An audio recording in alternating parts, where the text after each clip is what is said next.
तर hello guys, मी आहे पूनम ढोले. स्वागत आहे तुमचं पूनम ब्लॉग मध्ये. तर आज आहे श्रावणातला पहिला सोमवार आणि त्यासोबतच भावाचा उपवास.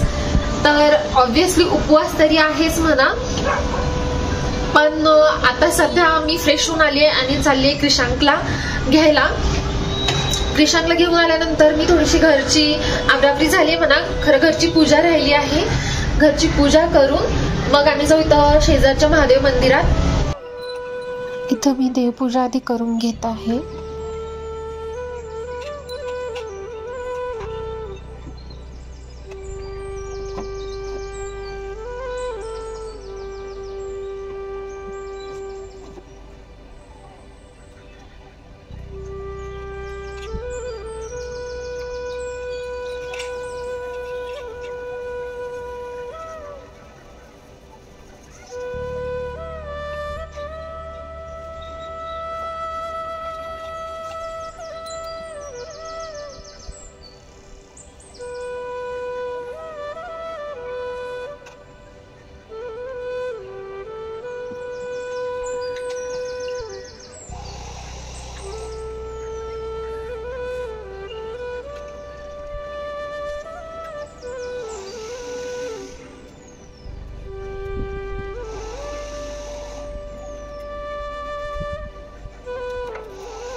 देवपूजा झाली आहे. पाणी चला टाकूया आपण झाड.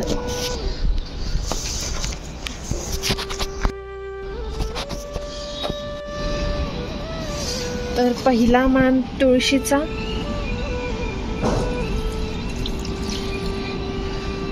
त्यानंतर थोडं थोडं बाकीच्या झाडांना पण टाकून देते.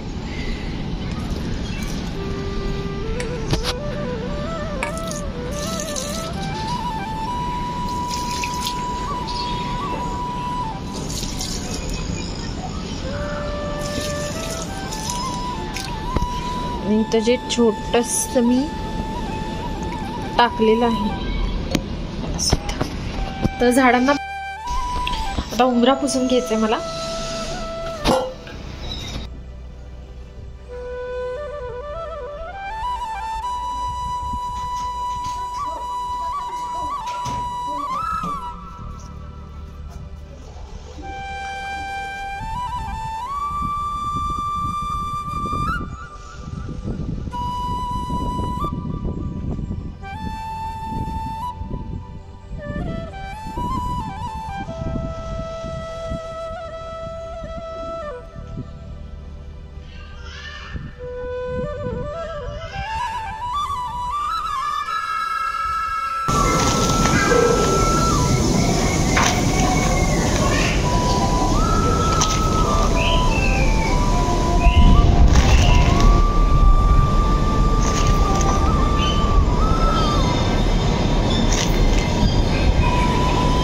आवडली कामं.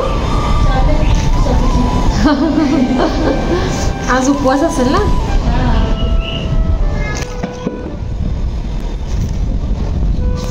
वारं एवढं सुटलंय ना, बापरे नाही राहते ना. तर मी रेडी झालेली आहे.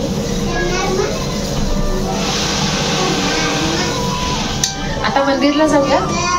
पूजेचं ताट पण रेडी केलं आहे. आता मस्त मंदिरला जाऊन येऊया आणि पूजा करू.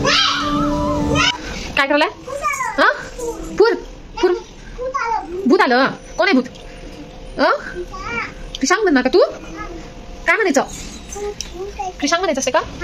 नाही ग बाई, दादा म्हणायचं सांगू. दादा आहे ना तू तुझा? वा, रुसून गेला बघ आता तो. आता काय करायचं बरं? आता रुसला तुझ्या, आता काय करणार सानू? दादा म्हणते म्हणा. तू रुसला का ना रे सानू? दादा रुसलाय तुझ्यावर. बोल ना काहीतरी त्यासोबत. सॉरी म्हणा, परत नाही म्हणत. असं नको करू म्हणा. तू म्हणा मी परत नाही म्हणत, चुकून झालं म्हणा दादा. मी छोटी बेबी आहे ना म्हणा. हा म्हणूनच मग मी छोटी आहे म्हणून मला नाही समजत म्हणा. सायशाला बोलताच नाही येत म्हणा, मला बोलता आता आले म्हणा. सायशा पण छोटी आहे, मी पण छोटी म्हणा. म्हण इट्स ओके म्हणा दादा, प्लीज मला सॉरी.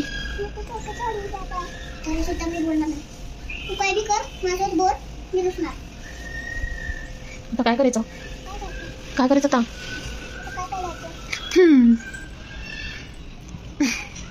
अरे देवा, आता काय करू मी ह्या पोरग्याचं? हसायला लागले का कोणतरी? कोणतरी हसायला लागले का? हळूच येते हसू काय सानू? आता हँडशेक करायचं आणि दोघांनी एक एक पिपी द्यायची दोघांना. चला सानूला काय देणार आहे? कुणाला? सानू पेढा खाणार आहे का? कुठे आहे खरं?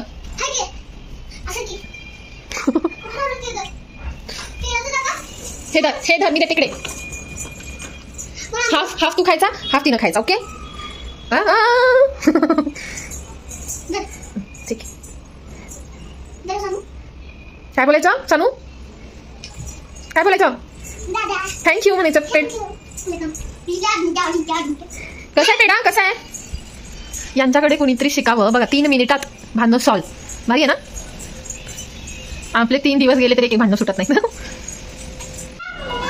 खाली मंदिरात जायचं.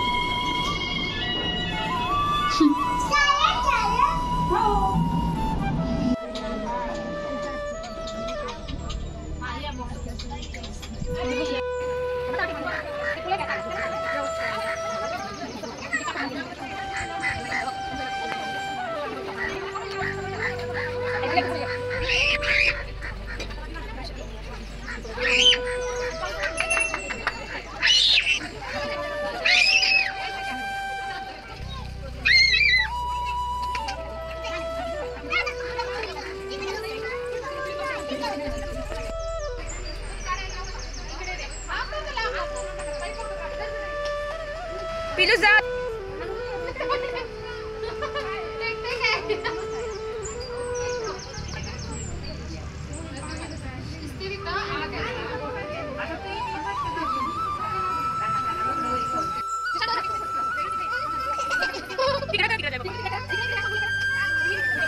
फायनली पूजा करून आम्ही आलेलो आहोत. आता मला बनवायची खिचडी उपवासाची.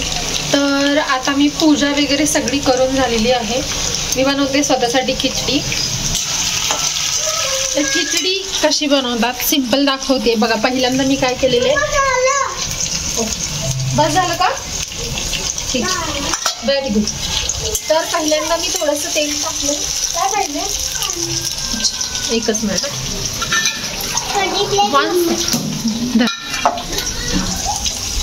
पहिल्यांदा थोडंसं तेल टाकले. तेलात डायरेक्ट मिरची टाकून दिली आणि कच्चे बटाटे छोटे छोटे पीस करते मी.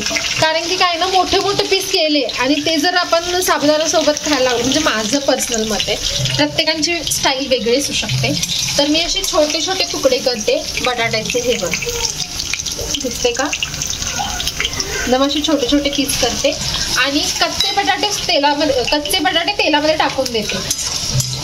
तर त्याच्यामुळं काय होतं, ते तेलात असं पूर्ण प्रॉपर त्याला हे करू द्यायचं, शिजू द्यायचं. थोडंसं क्रिस्पी होतात ते. आणि मग ते थोडेसे क्रिस्पी झाले, शिजले असं तुम्हाला समजलं तर त्याच्यानंतर काय सॉरी त्याच्यानंतर मग तुम्हाला ह्याच्यामध्ये साबुदाणा टाकायचा आहे. ते पण दाखवते म्हणा. खिचडी ॲक्च्युली आहे ना, काय झालं ना, मला आवडत नव्हती फार. तर पण जसं आता माझे मिस्टर उपवास करावे लागलेत, म्हणजे घरी बऱ्यापैकी खिचडी बनते आता सारखी सारखी, सॅटर्डेला तरी हमखास असते. तर जसे आम्ही ते टेस्ट करायला लागलो तसं आम्हाला ती खूपच आवडायला लागली. म्हणजे मला पर्सनली, माझ्या मुलाला आणि यांना पण आवडतेच म्हणा खिचडी. खिचडीने पित्त होतं कारण त्याच्यात शेंगदाण्याच्या कुटाचं प्रमाण जर जास्त असेल तर ऑब्व्हियसली कूट होतं. शेंगदाण्याचं कूट तुम्ही कुठल्याही भाजीत जरी वापरलं तरी सुद्धा तुम्हाला पित्तच होतं शेंगदाण्यामुळे. त्यामुळे खिचडीमुळे पित्त होते असं नाही, त्याच्यातल्या शेंगदाण्यामुळं पित्त होतं. तर आता हे बघा थोडंसं ना गोल्डन कलर आलेला आहे ह्याला, आहे का, थोडासा गोल्डन कलर असा आलेला आहे. आणि मी कट करून बघतीये, आरामात कट होते ते, आहे का, एकदम व्यवस्थित कट होत आहे. तर आता ह्या इन्स्टंटला आपल्याला काय टाकायचे, खिचडी. तर ही भिजत घातलेली खिचडी आहे, तर ही मी आधी त्याच्यामध्ये टाकून घेते.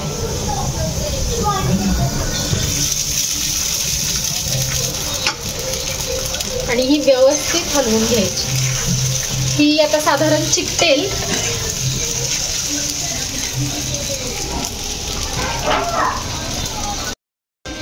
आता शाबू झाल्यानंतर जेवायला आपण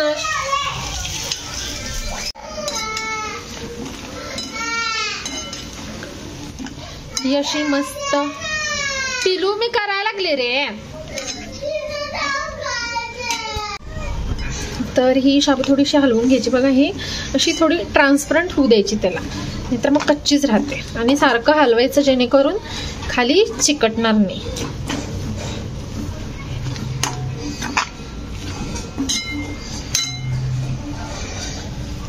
ठीक आहे.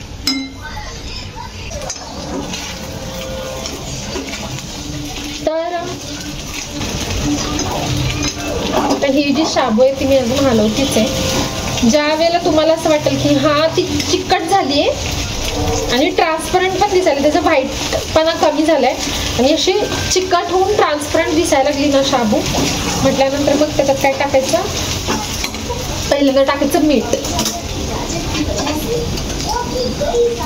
मीठ अंदाजाने तुम्ही टेस्ट प्रमाणे टाकू शकता. त्यानंतर टाकायचं थोडीशी साखर, थोडी म्हणजे मला आवडती जास्त म्हणून मी थोडी जास्त टाकते. आणि हे व्यवस्थित हलवून घ्यायचं आधी, कारण की त्याला पाणी सुटेल ना आता मीठ टाकले म्हटल्यानंतर. व्यवस्थित प्रॉपर एकदा हलवून घ्यायचं.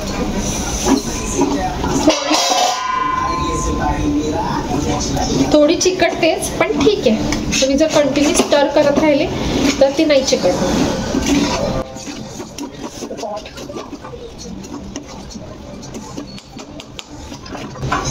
आणि आता मी शाबूची कंडिशन दाखवते कशी आहे बघा. हे का दिसते का, एकदम अशी चिकट अशी दिसते है ना. ह्या कंडिशनला शाबू आल्यानंतर हे का,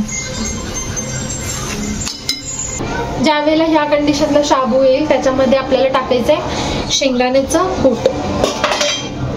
ते पण अंदाजाने टाका, तुम्हाला जसं आवडते तसं.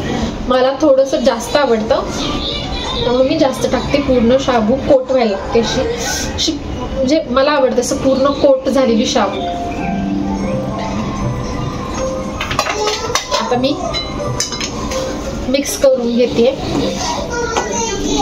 पिलू करायला लागले मी, हलवून घेते सगळी.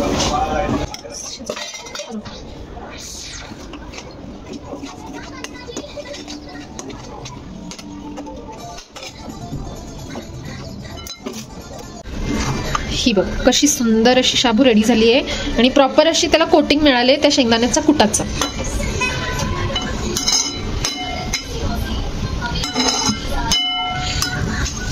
मस्त अशी शाबू बनवली. आणि ते मी म्हटले होते ना बघा तुम्हाला बटाटा दिसणार पण नाही, पण जसं तुम्ही बाईट घ्याल ना तसा तो बटाटा थोडासा असा दातात आला ना खूप छान लागतो. तुम्ही नक्की ट्राय करा अशा पद्धतीनं साबुदाणा खिचडी. आणि फायनली मी बसली आहे फराळ करायला. फराळ केल्यानंतर मी थोडा आराम केला आणि डायरेक्ट रात्रीचं जे काही फराळ बनवायचं होतं वरई आणि आमटी ते बनवायला घेतलं. तर इथं बनलाय वरीचा भात आणि वांग्याची आमटी. बिकॉज उपवास फक्त माझाच होता, तर मला यांच्यासाठी आणि कृष्णांसाठी जेवण करणं भाग होतं. यानंतर मला आता बनवायची होती बटाट्याची आमटी. तर ती कशी बनते ते बघा. पहिल्यांदा मी शेंगदाणे गरम करून घेतले, थोडं दही घेतलं आणि त्यामध्ये मिरच्या टाकल्या. तुमच्या चवीप्रमाणे टाका मिरच्या. याच्यामध्ये भाजलेले शेंगदाणे टाकून मीठ टाकायचं आणि त्याची एक बारीक पेस्ट बनवून घ्यायची.